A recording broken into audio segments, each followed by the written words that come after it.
I am delighted to welcome back to the show my next guest, the highly esteemed author and a man who is essentially the godfather of red pilling. I'm talking about G. Edward Griffin. Mr. Griffin, welcome back to the show. How are you? I'm very good, thank you. After we get past all these technical problems, Yeah, people don't see the behind the scenes. We were struggling there a bit with some of the tech, but luckily redundancy has allowed us to carry on. Now, Mr. Griffin, you, as I've said, have been red pilling people for a long time. You, of course, are the author of The Creature from Jekyll Island, and so many people are familiar with this book.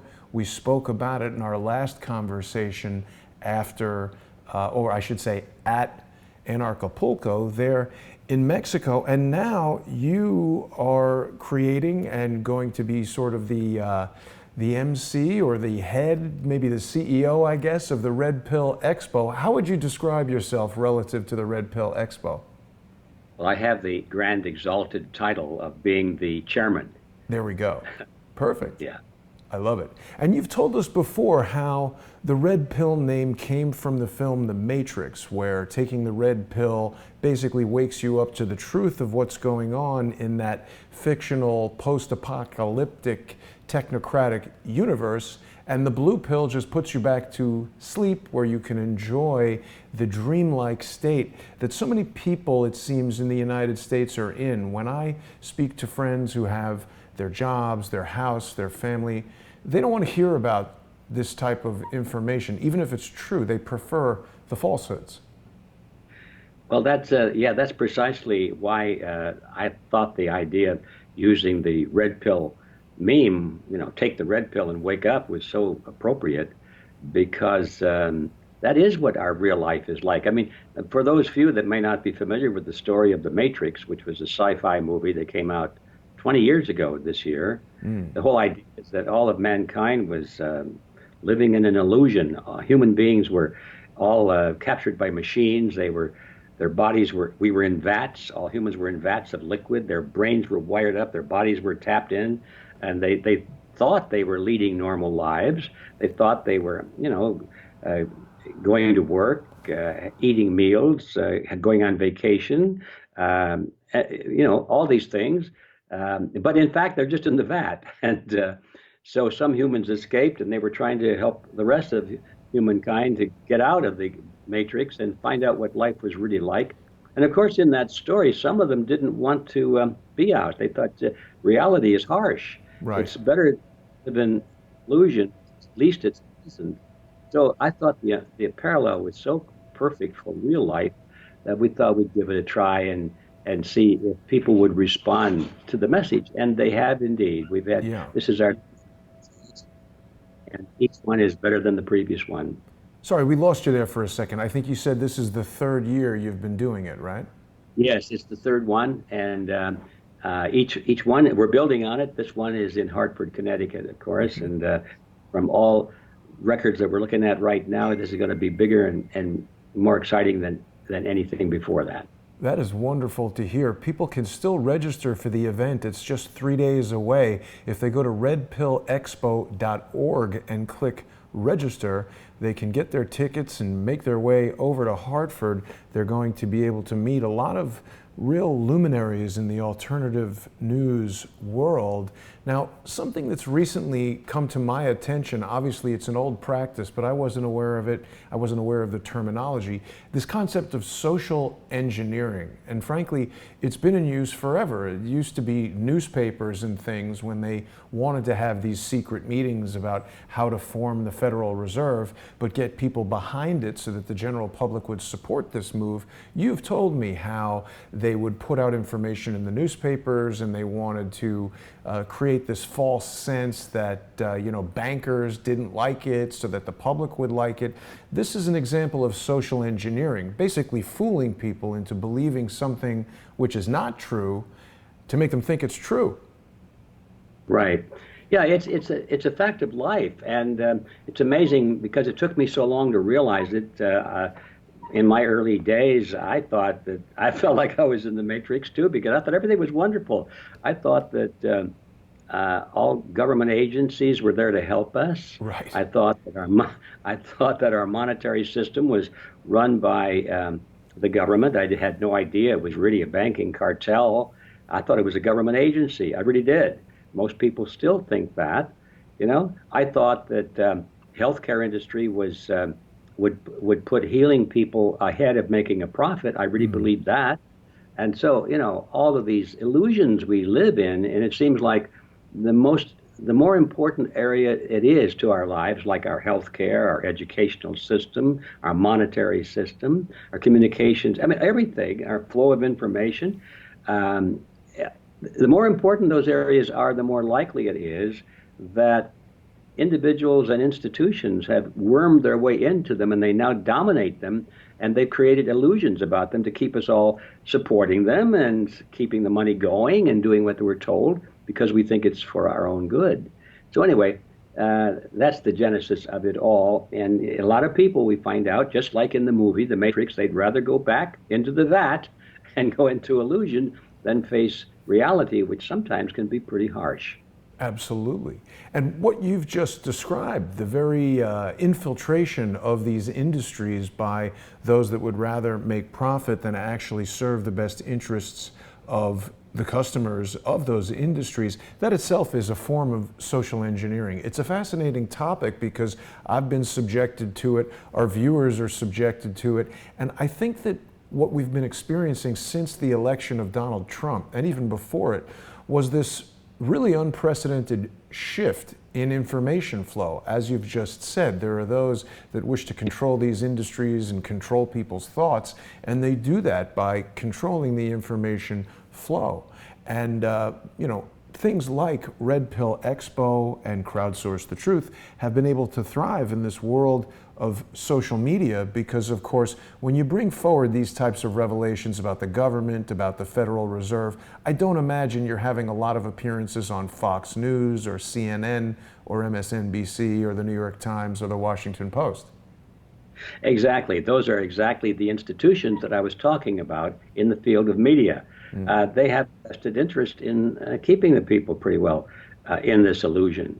Right. So, yeah, we don't get any play from the major media at all. They don't like us at all. And there's a tendency for them to belittle us, and some of them even go to great extremes, and they create fictions about anybody that's taking our stance. Well, we got to be racist, right? Or we have to be Right. fascist or Nazi, right? And that's the story they put out there. And unfortunately, a lot of people are still in the matrix. They think that, well, if I hear it on my television set, it must be true. Absolutely. So that's the real world. It's just like in the sci-fi movie. It's real. Yeah, and there's a lot for people to look forward to at Red Pill Expo 2019, which is going to be starting this Friday, June the 7th in Hartford, Connecticut. Of course, G. Edward Griffin himself will be there, and people can see many people who've been on the show before. Del Bigtree, everybody knows Del produced Vaxxed, an important film about the dangers of vaccines in an environment where they go unregulated, and even the regulators are helping promote the sales. So I think Del has brought up a lot of really important points, and people should get over there. Oh, Jeff Berwick will be there. I've only ever seen Jeff in Mexico, so this will be a good opportunity to meet Jeff. Of course, Benny Wills will be there. Benny is a hilarious guy who will be emceeing the event, and Alan Myers. There's so many different people Richard Gage, who's with Architects and Engineers for 9/11 Truth. You're really running the gamut of a lot of totally important topics that, just as you, aren't getting really any play in the mainstream media. Yes, it's true. That's the idea. There's so many areas. Why should we just stick with one area? With so many other people and topics, we didn't have a place to fit them in. Right. That's why we're doing this thing over and over again. But I have to say that we know that most people just can't make it to Hartford, Connecticut this coming weekend. That's the reason we've gone out of our way to do a really fine professional job of recording the whole thing. And if you come onto this site, which is redpillexpo.org, you'll see a way to watch the whole thing online starting the day after the event, starting on Monday morning. If the cost is so inexpensive, just $25. You'll be able to see everything that happened on all 3 days at the Expo, plus everything that ever happened on the Expo the previous year and the year before that. So, I mean, it's an amazing collection, and actually there's more material than that, which we just don't have time to go into. But what we're trying to do, Jason, is turn the Red Pill University, which is like the Red Pill Expo only all year long, and turn the archives of the university into the greatest collection of of this kind of material in the world. So just to recap, if you cannot make it to the event, be sure to check out Red Pill University for a very modest price. You'll be able to see everything that's happening and even more, because there's some bonus material that we won't have a chance to show at the Expo. Wonderful. So that's a great way for people to get access to the information, even if they can't make it to Hartford this weekend. Now, you've spoken on other interviews that you've done recently about the Red Pill Expo, about the broad scope of information that will be covered. Of course, you're an expert in the operation of the Federal Reserve, and everybody who will be presenting has their area of expertise. But so many of the problems that we face today in the United States and around the world are really a conglomeration of problems having to do with technology, finance, politics, healthcare. All these different things converge, and it's so important when we have these type of confabs that people can come together and share this information, because there's just no way that any one person can be a total expert in all these different fields. Isn't that right? No, that's absolutely true. And I don't care who it is, we may be experts in our fields. I may know a lot about the Federal Reserve, but I know nothing at all about so many of these other topics. And I get a kick out of it because now Robert Kiyosaki will be there. And I think many of your people know who he is. He's the author of that book series called Rich Dad, Poor Dad. It is the best-selling financial investment advisory book in the world, sold millions and millions of copies. This is his third year at the Expo. And by the way, all of our speakers come with no pay. And some of these guys, like Robert, he brings down the big bucks as an honorarium. Anyway, none of our speakers are paid. We can't afford to do that. There are too many of them, and we would break the bank. We'd have to charge thousands of dollars for a ticket for people to get in. Right. But anyway, Robert is there, and it's funny because everybody thinks that he's the great guru, which he is. But you know what? After he's through speaking, you usually find him in the front row, listening to the other speakers, and he's leaning forward, and usually he says, "Hot dog." He said, "I didn't know that." He's quite honest about it. He says, "I go to these events to not only to teach but to learn." He said, "I learn a lot every time I go." Right. And that's sort of the truth for all of us. I have to say, I learn every time I go to these events, even though it's my event. I feel like I'm just a student out there. Absolutely. And that's one of the reasons why I created Crowdsource the Truth, because I think there's so much that each of us can learn from each other. Anyone, there's things to be learned from a 5-year-old child, potentially, particularly in this world of expanding technology, where there may be someone who's very technologically astute that doesn't have your background. Certainly a topic that crosses finance and technology is this notion of cryptocurrency. It's something you and I spoke about in Mexico, this looming danger of a supranational government that wants a digital sort of unicurrency that is an international currency. Sounds like Bitcoin a lot to me. Well, yeah, I think people need to take the red pill and realize that the cashless society has always been the dream, the fantasy of the banking system and governments, because there's no escape. A cashless society means that everything is digits, and that means everything is in the computer systems, and that means whoever controls the computer systems will control all your financial transactions. And don't believe for a minute the myth about the fact that, cryptocurrencies are going to escape control of governments and banks. I mean, you got to be kidding. That's a myth. There are ways to do that, and one of the things you'll find out at these expos is that there's a lot of money and time being spent by governments and the banking industry to perfect the cryptocurrency system because they consider it to be their baby. Yeah. And you know, Mr. Griffin, there's another thing about cryptocurrency that's recently come to my attention that has me very concerned. I think there are a lot of efforts underway by various social engineers to convince the general public of certain things related to cryptocurrency. And part of the way these social engineers operate is to take some plausible element of evidence, like Bitcoin itself, and say, hey, this is a very secure thing. It's a distributed, open source, highly secure, encrypted type of currency. And they convince you that that's secure and safe, but then there are other things that can be done outside of the core that deceive people and lull people into this sense of security. We heard not long ago about a cryptocurrency exchange that suffered a problem when the founder traveled to India and allegedly died at the age of 32. He was the only guy with the password to something like $190 million of account holders, government-backed funds, and they all essentially lost their cryptocurrency. Yeah, well, yeah. When some of us of a more suspicious mind wonder, what happened to the body? Was there a funeral? Did he disappear? What about his widow? How well is she living now? And all these Right. things. But that's it's sick to take that attitude, but you can't help it because the world is loaded with things like that. And it really happens, things like that. But that's a small element of the risk that some one individual will go rogue and steal all the money. But when you get banks and governments into the act, you know it's going to happen. I mean, Right. that's what they do. Yeah.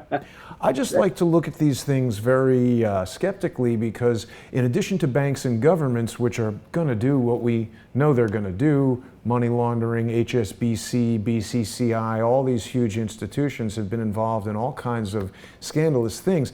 I also see a trend now where there are some people who engage in this type of social engineering who are actually not just starting their own cryptocurrencies, which I know you've spoken about, how people can have these forks from Bitcoin and create their own separate cryptocurrency, which maybe isn't as secure. And then there are others, gold-backed, silver-backed, cryptocurrencies that have some innovative ideas about how blockchain could be used.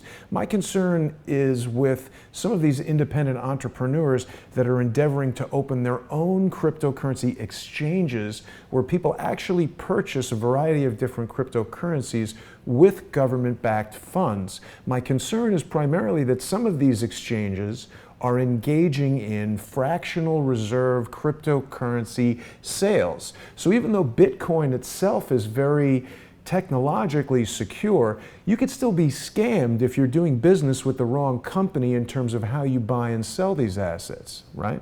Well, that's absolutely true, and there are other ways to do that too. As I say, that it's a myth that just because you have a distributed ledger in one part of the chain, because the funds have to go through several links in a chain before they really make anything happen. And if you just look at one link in the chain and say, well, it's a distributed ledger, that's fine. But look at the rest of the chain. What people need to know is that far advanced in the building right now is an exchange through which all cryptocurrencies will have to go in order to be to move from one crypto to another and be able to buy things like a gallon of gas at your gas station or a loaf of bread in your grocery store. People will flock to that because all of a sudden cryptos can buy things that they can't buy now. And banks and the governments know that, and they're building that system now. So even though you've got one link in the chain that might be a distributed ledger, when they all come together into this central clearinghouse where they have to look up the 12 or 15 digit numbers that describe the product or the service that you're buying, they may not know exactly who you are, but they'll have enough information on you that they will be able to spot you using AI and other means. They'll find out who you are in other ways. And secondly, even if they don't know who you are, they can take all your money because Right. they'll have their hands on the throttle at that point. And if they say you owe a tax, or if they want to tax a transaction, they don't have to know who you are. They'll just take it out before the money gets to you, and things like that. People don't realize it. Well, it's back to the Matrix again. There are illusions out there, and cryptocurrencies is one of those illusions. Yeah, I mean, I'm hopeful that some regulation can be put on it. I mean, we spoke about this in Mexico. It's this really strange dichotomy where, somehow this digital currency that we've all been warned about could be used to shut off people's ability to have funds is somehow seen by anarchists as this savior. But I really think right now it's a field that's ripe for fraud because it's so new and the technology is so little understood that both by the public and the regulators, that it's an area that people need to be really careful in unless they're actual experts at it. Well, you're so right. It's a frontier actually, and it's ripe for fraud. But then the other side, when you say, well, we hope there'll be some regulations, who's going to create the Right. regulations? That'll be the government, won't it? Oh, those are trustworthy people. Sure, that's the greatest risk of all. So here we are, and it's an exciting time. And I don't know the answer to it. I don't know what we do best to avoid this. But we have to start with being aware. We have to know what reality is and not illusion. Or it's impossible to come up with a solution to a problem if you don't really know what the problem is. Right. So we don't have to know all the answers right now, but we do need to know all the truths. Yeah, and this is why things like Red Pill Expo are so important. People can go to redpillexpo.org and learn all about it.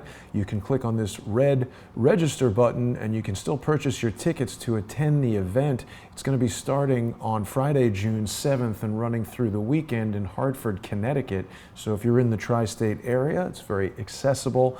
And there's a great way for thought leaders in the alternative media industry to come together and share ideas. Now, Ed, your team has been working feverishly behind the scenes to put this thing together, and they've done a tremendous job for such a small and efficient crew. It's a difficult thing when putting together these type of events to avoid social engineers. Of course, John F. Kennedy gave that famous speech where he said we are opposed by a monolithic conspiracy that relies on infiltration rather than invasion. And that was a very foreboding speech, wasn't it? It certainly was. It certainly was. Of course, we know that in the context of those remarks, we know for sure he was talking about the international threat of communism, without calling it that name. But we also know in retrospect that he was surrounded by what we now call the deep state. That we had not coined that word by that time, at that time, but boy, he was surrounded by it. And some of us believe that the deep state, perhaps by other names, had a lot to do with his assassination. So I have no doubt in my personal mind that Kennedy had that group in mind also when he gave that warning. Yeah, and we see Donald Trump speaking about a lot of things that are similar to some of the things that John F. Kennedy spoke about, and certainly he's the first president since Kennedy to so boldly oppose the deep state, the steady state, the shadow government, whatever we want to call it. And I think it's really important that all of us are on guard, because when I've been to some of these type of events in the past, and there are a lot of different groups that do them, I find that they are really ripe targets for those that want to infiltrate our communities, to inject false narratives, and to try to hijack the good work that you and your team are doing. So it's something that we've got to be very careful about. Well, you're quite right. I'm always alert to that. And it's especially tricky because, how shall I say this? Most of my life in this battle, this information battle, it's been mostly up until recently, we've been very, very close, played our cards close to our chest, so to speak. Worried about somebody coming in who wasn't quite what they should be. Maybe we'll be infiltrated. Maybe somebody just has a wild idea, and they're going to mess it up. But now we've got this idea, and I think it's a better idea that while we certainly don't want to lower our guard. We have to reach out and build a coalition with a lot of people that may disagree with us on a lot of points. We have to find that common denominator that we all agree on. Otherwise, we're not going to be able to create this critical mass that we need to turn things around.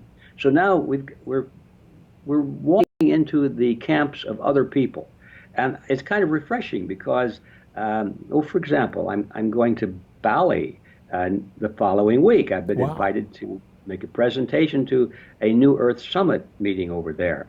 Hmm. Well, it would have been earlier in my career. I'd looked at New Earth Summit and hear all these New Age people. We would have called it, the conservatives. All those are just a bunch of New Agers and so forth.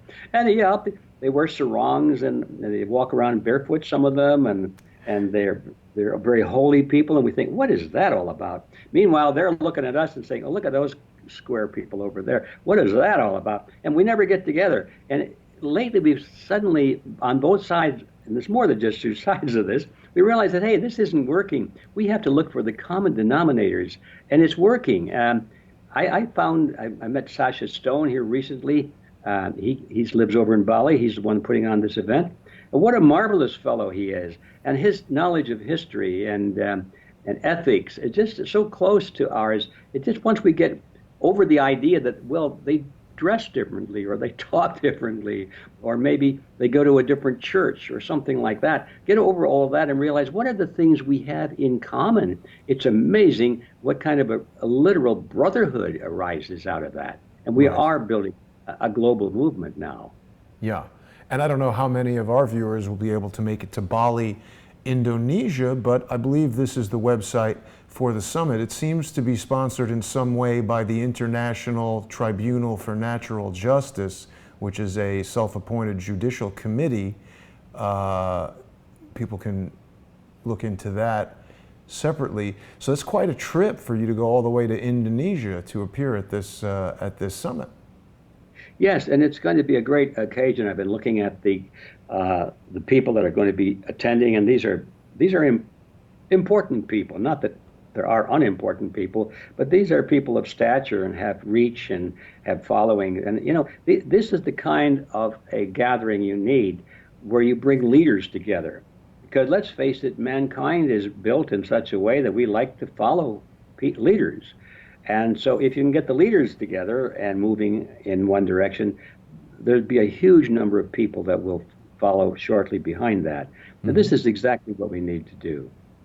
This is looking like a really interesting event. You've got top billing over Russell Simmons, hip hop mogul. So it's quite How about that? that's pretty good. That's pretty good. You're definitely in the big leagues there. So a lot Yeah. of people going to be at this event, and people can look into this further and perhaps go and see you in Bali. Have you ever been to Indonesia before? Yes, I have. It's a wonderful experience there. Hotter than blue blazes this time of the year, but yeah, it's okay. These people are going to be. I've looked at their bios, and they're all fascinating people. I can hardly wait to meet them. And so, taking you a little bit closer to current events, because I know most people associate you with the book you've written, The Creature from Jekyll Island, and if anybody's watching who hasn't seen it, they can purchase it on Amazon.com, either as a hardcover, a paperback, or on Kindle. And of course, if you want to get it from a retailer that's not in bed with the CIA, you could go to Barnes & Noble or elsewhere. What can you say, Mr. Griffin, about all that's been going on lately with Robert Mueller, his investigation into Donald Trump's presidency, his treatment of the law relative to the Constitution? You've obviously been a patriot your whole entire life. Have you ever seen anything else like this, having lived through Watergate and some of these other scandals? How do you compare Robert Mueller's activities in this whole Russiagate investigation to things like that? Well, that's a tough one to answer. You're certainly right. I haven't seen anything quite like it. It has a different character to it, and I don't know if I'm stepping out of bounds on this, but I'll just speak my mind at the moment. I am suspicious because the character is theater. There's one thing that has become very relatively new not very, but relatively new in the last probably 8 years or so. And it's what I call the theater. There's always been theater out there, but so much of what we see on our television screens really is orchestrated. Yes. And by that I mean it's orchestrated conflict. And we've seen events where the camera pulls back, and I never forget that one where we're looking at these demonstrators and they're all shouting and screaming and they're protesting something, and I guess the camera pulled back too far, and we saw that it was just a small group of people and they were all huddled together, Right. and there was literally a director there directing them. It was theater. Yeah. And what a revelation that should have been for everybody, because that's really what goes on. We see these massive demonstrations, these riots, but nobody shows you 2 blocks away where all the buses are lined up. Right.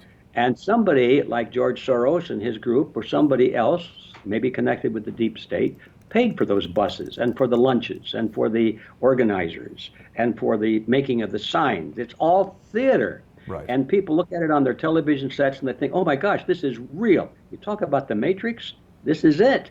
Yeah. And so when I look at the Mueller thing, it has that character to me. I know that so much of what the administration is doing, there's a difference between words and actions, okay? I don't want to go too far with this, but it's easy to say things. I mean, all of the presidents for as long as I can remember, always against wars, Right.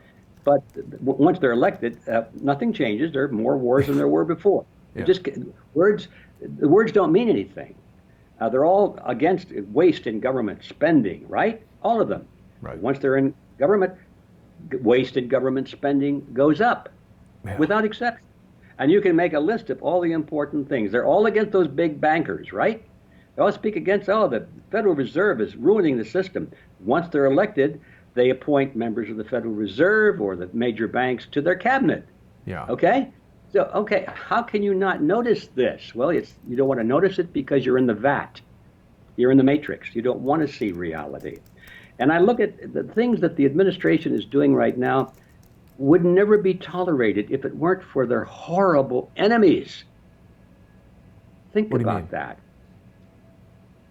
If Mr. Trump weren't hated so much by vile people, how many supporters would he have? The reason people love Trump mostly is because of his enemies. In America today, people don't vote for candidates, they vote against candidates. How many times have we heard people say, well, yeah, sure, Trump, well, he's surrounded by these bad people. Well, he can't help it. We'll forget the fact that he appointed them. But how would you like Hillary as president? And that's always, the backup. So I'm looking at this. I haven't come to a conclusion, but I hesitate to even mention it, but it fits a pattern called theater. And I'm just wondering what would happen if it's Mr. Trump that declares martial law. Now, all of his followers would say, oh, well, I guess that's okay because he's our man. Well, I wonder why did Mr. Trump spend half a day with Henry Kissinger early on his campaign? Why? Henry Kissinger is a mouthpiece for the Rockefeller cabal. Well, and the architect of the petrodollar, certainly a dangerous and destructive man, in my opinion. We've spoken about him a bit in the past, you and I. Yeah. It is interesting. I mean, we haven't seen Trump with him too much since then. And I share your concerns, but I remain hopeful that perhaps President Trump is pulling a boondoggle on these guys, keeping his enemies closer than his friends. I mean, he is certainly surrounded by vipers, and of course, what you're calling theater is the same exact thing that I'm calling social engineering, and I agree with you completely. When Robert Mueller went up there, he was literally reading a script.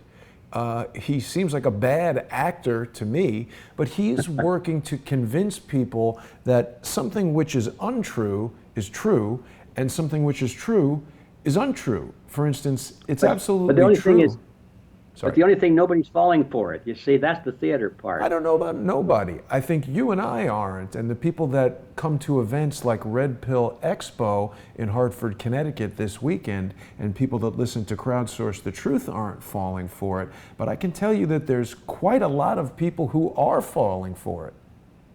Well, I know the media is, they're not falling for it, they're creating it. Right. Um, yeah, but the guy in the street, your experience perhaps is different than mine, but the average person, like the waitress that serves my lunch, the guy that pumps my gas, my mailman, when we get into these topics, they say, oh, yeah, that's just a bunch of garbage. It's all politics.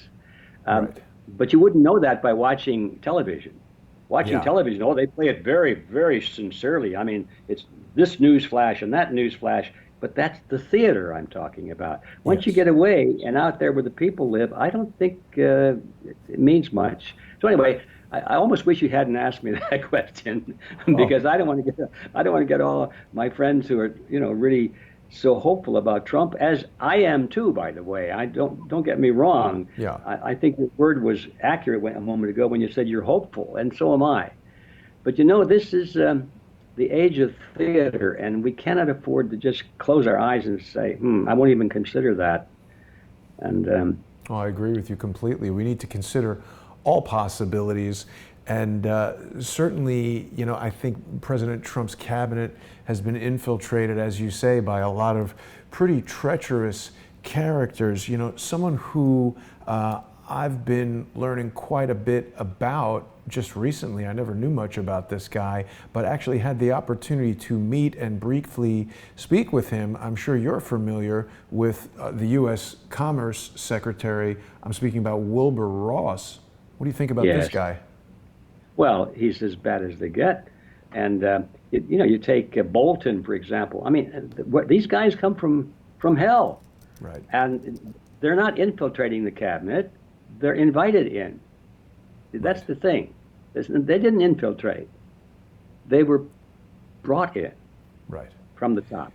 And isn't that the perfect infiltration, though, to make the person think that it was their own idea to bring, like, in other words, in the case of Wilbur Ross, perhaps he used some influence over Donald Trump to get in there. Perhaps he even deceived Donald Trump. I believe Wilbur Ross was involved in the refinancing of some massive debt that Donald Trump was in at some point. And I'm just always curious about the motivations. I mean, I agree with you. John Bolton, absolutely terrible. Wilbur Ross, absolutely terrible. These aren't guys who are going to drain the swamp. But I wonder to what extent Donald Trump is in control versus, I picture him at the helm of a ship that's like, on fire and going over a waterfall, and water is flooding in and everyone in the crew is trying to attack him and he's just steering the thing. It can't be easy. No, it can't be easy. I agree with that. However, I do have a slightly different view.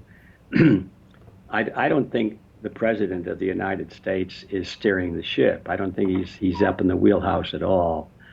Um, this issue comes up with the Federal Reserve quite often. They say, well, look, the Federal Reserve System has got to be subject to the will of the people because it's the president who appoints the chairman of the Federal Reserve, right? The president appoints these people. Right. So therefore, the president makes these decisions, right? And my answer is, I don't think so. To my knowledge, there hasn't been an appointment to the chairman of the Federal Reserve System probably ever where the person appointed was known personally to the president beforehand. I'm sure that they don't come from the president's address book. Right.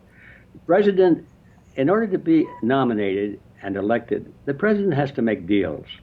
And he has to make deals with kingmakers and people who control the media and control huge amounts of money, who can go to him and say, look, Mr. Smith, we like you. We're thinking of supporting you. And we have considerable means. And if we do support you, the chances that you will be elected president are very good. And we don't agree with everything. I'm trying to imagine how it goes.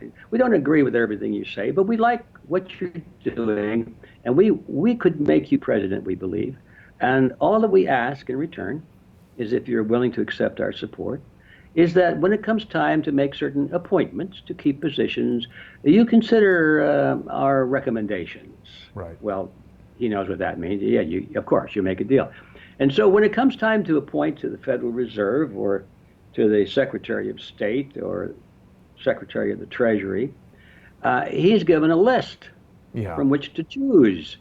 He doesn't even know these people in most cases. Yeah. And so I'm thinking that Trump never heard of Bolton in his life until he showed up on the list. Maybe. That's, I'd feel better about the decision if that were correct. now that's my way of thinking, and I don't know how accurate it is, but I have a feeling it's pretty accurate. Yeah, I think you're right. And see, I mean, I always value the input from my different guests. And one of the things I really love about Crowdsource the Truth is that it's not necessarily a matter of me being an expert in these things. I'm just like a hub where all of the information comes in and viewers can evaluate the input from experts like yourself. And I do take what you're saying with great value, but I also offer the question in sort of contradiction that what if Donald Trump is the first to sort of break that mold? I mean, we didn't see this type of resistance for Barack Obama. He got the list of cabinet appointees from Goldman Sachs, as I recall, and we never heard any of these, there was no 2-year negative information smear campaign followed by a call for constant impeachment the way we see against Donald Trump, which leads me to believe that elements of this deep state, maybe Trump is not in control, but it seems like they're not fully in control either. There seems to be this struggle for the yoke in the cockpit. Mm-hmm. Well, you make a good point. And I have to say, this is not an open and shut case. And please don't mistake my comments for believing that I'm an advocate of what I'm just saying. Right. I hope I preface it by saying I've been wondering about this. I'm thinking about this. And I do know that theater has become a major political component in our lives, and that what we see, for the most part, is not reality at all. Absolutely. And so my short answer to your question about Mueller is that Mueller is part of the theater. I agree completely. Now, how that plays out, I'm not quite so sure. I'm going to keep interjecting that social engineering term when you say theater so people can correlate the two of them together. Another really interesting thing that I noticed you've said recently is that one of the speakers at the event is going to be a forensic accountant by the name of Alan Myers, who has revealed to you recently that the deception and alleged criminality on the part of the Federal Reserve far exceeds what you initially understood from your research in writing the book, The Creature from Jekyll Island, that people can still purchase on Amazon.com. What is Alan going to be telling people who attend Red Pill Expo with regard to the Fed that's perhaps new or maybe shocking if they've already read your book? Well, Alan's passion is to teach people about the reality of money, and of course that's sort of my passion too. And he's a good person to do that because he is an accountant, and by a forensic accountant, we mean that what he does is he looks for fraud in the books. He looks for criminality in the books. So he's an ideal person to check out the Federal Reserve books and all of that. But and he may be talking about that, but I do know that in recent conversations with him, he's been on fire over the idea that he's been looking carefully at the books of the Federal Reserve itself and discovered the most amazing fraudulent activity you can imagine. I won't attempt to go into it because that's his field. Sure. But it's something that if anybody else did it, any individual or any other corporation, they'd go to jail and the keys would be thrown into the ocean for doing. But I'm going to say that if Alan says that's what they're doing, we ought to take a really good look at it because that's his specialty. Yes, absolutely. Yeah. And I would just amplify on that. We all know that the Fed creates money out of nothing and charges interest on it. That's the trick, of course. That's bad enough. But that's all out in the open, and it's legal. They saw to it that when they paid off or influenced, let's say, the congressman back in 1913 to pass the Federal Reserve Act, they made this practice legal to create money out of nothing and charge interest on it. So they're not committing any crimes. Right. But it's all out in the open. But what Alan is saying that what they're doing is not out in the open, and it is definitely a crime. So this will be interesting. I hope he's going to talk about that. I'm pretty sure he will. Yes, absolutely. And I would just add to what you're saying, the only individual or individuals who could probably do something similar are Bill and Hillary Clinton and their infamous foundation, which of course Charles Ortel has told us for years, the amazing and flabbergasting criminality that they engage in. So I'll be interested to see Alan's presentation and maybe compare some of the techniques that the Federal Reserve uses to those that the Clintons have used. So that's another really good reason for people to get over to Hartford, Connecticut this Friday and attend the event. Now, Mr. Griffin, people are in the chat here asking how much tickets cost, and can you give us any information on that? Oh, golly, I should have the exact amount. You'd think it's my event, I could rattle them off. We had different prices for different levels. The VIP tickets are all, I think they're sold out now. We might have a few left.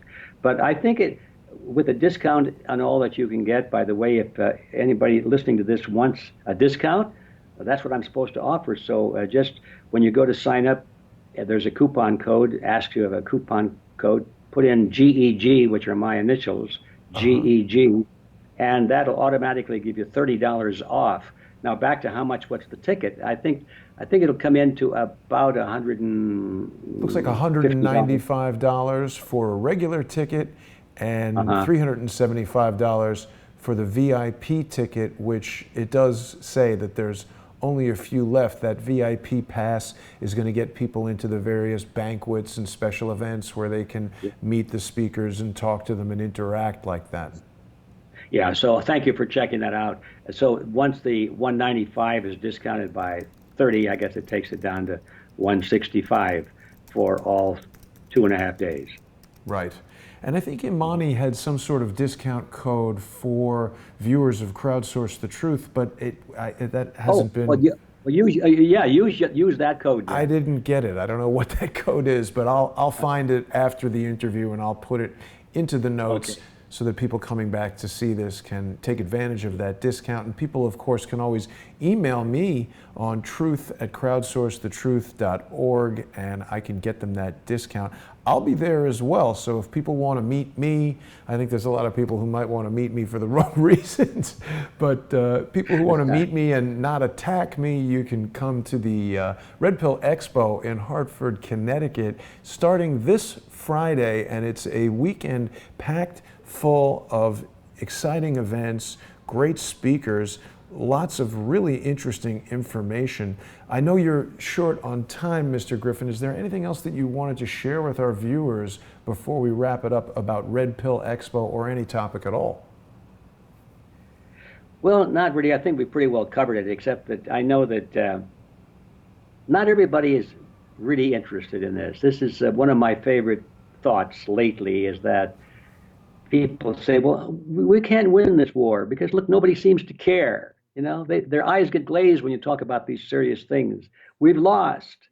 And I don't agree with that, because I know that when you look at history, history has always been written by a very small percentage of the people, 3% or less, always. The other 97% will go along with whoever wins. If there's a contest, whoever wins, they'll follow. They say, yep, those are the good guys. It was true in our American Revolution. It's true in every event of history, and it's true now. So having said that, I'm not really depressed at all with the idea that most people aren't interested in our expo. Of course they're not. They're not interested in anything like this. All they want to do is have their pleasures, want to watch TV and have fun and so forth. And I'm not trying to condemn them. I kind of was in that category myself when I was a young fellow. But I do know this, 3% of the population will be intensely interested in what we're trying to do. And of that 3%, about 1% of those are going to be so intensely interested that they would walk from the West Coast to Hartford, Connecticut to get there. And some of them actually are doing almost the same thing. I just got call the other day from somebody making great sacrifice to come there from the Netherlands, and they're bringing their family with them from the Netherlands, and they're not rich people. Wow. And so those are the people who will come to the expo, the ones that really want not only to know about these things, but they want to do something about them. And they want to make acquaintances with other people. They want to form coalitions. They want to get together, roll up their sleeves, do something. That's my Yeah. closing thought. And when those people arrive, it'll be amazing. We come from all different nations, different cultures, different religions, different races, different lifestyles, different economic status, Yes. everything. And yet, once we're there, because of this common drive we all have, it's amazing how we all feel like we've known each other for our whole lives. You meet a person, you talk to them for 3 minutes, and you feel like they're lifelong friends, like you've known them forever.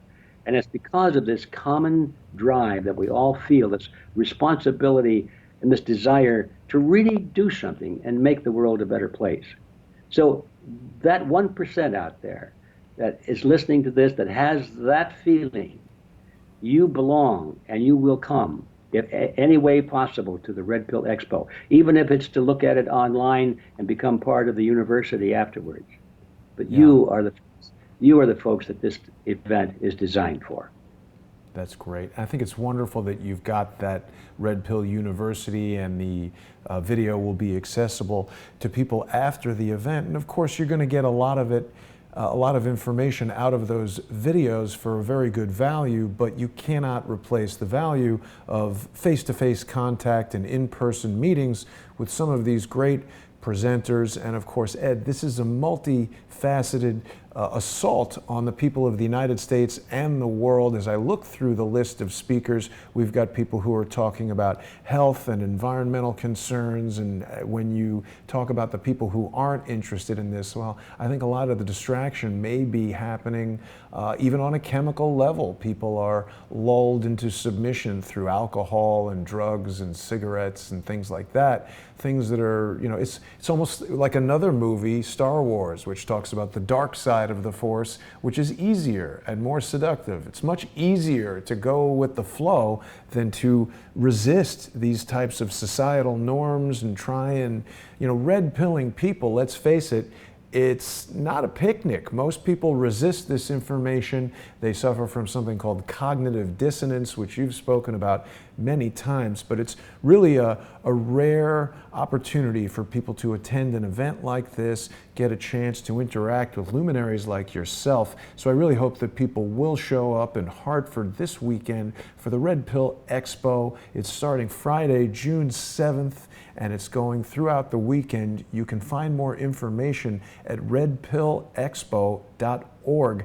My guest, of course, G. Edward Griffin. Thank you so much for joining me, sir. It's always a pleasure to speak to you. I really value your insights and your opinions, and I'm looking forward to seeing you this weekend. Well, thank you for the invitation. It's always a delight to chat with you. And yes, I will see you there. I'm leaving in the morning. I'll be there a couple of days early, so we're on our way.